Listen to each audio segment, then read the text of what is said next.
To pick a lock, you only need two tools, a tension wrench, and a pick. These are just bent metal pieces that you can buy or improvise. Insert the tension wrench on the wider side of the keyhole and apply a constant turning force with one hand. With the other hand, insert the pick and use it to feel the pins. When you feel resistance on a pin, it means the driver pin in that channel is binding. Binding means that the pin is wedged in the shear line between the plug and the housing. But why does one pin bind at a time? This is because the manufacturing process of the pins and the plug are not perfect, resulting in different shapes and sizes. Each pin fits slightly differently in the channels.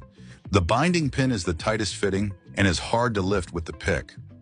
Pins that are springy are not binding and are not ready to pick yet.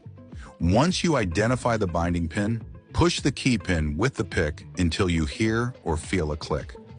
The click means that the driver pin has been pushed outside the plug and now sits beyond the shear line.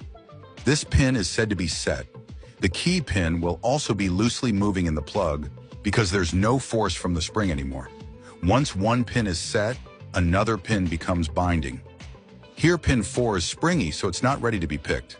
Pin 5 is binding, and you'll push it with the pick to set it. Now we go back to pin 4. It is now binding, so we pick it. Let's go back to pin 1. The order you use to pick the pins is entirely upon you. Pin 1 is now binding, and we do the same. All that's left is pin 2. When we pick pin 2, all the pins are now beyond the shear line, and the plug is free to turn from the force of the tension wrench.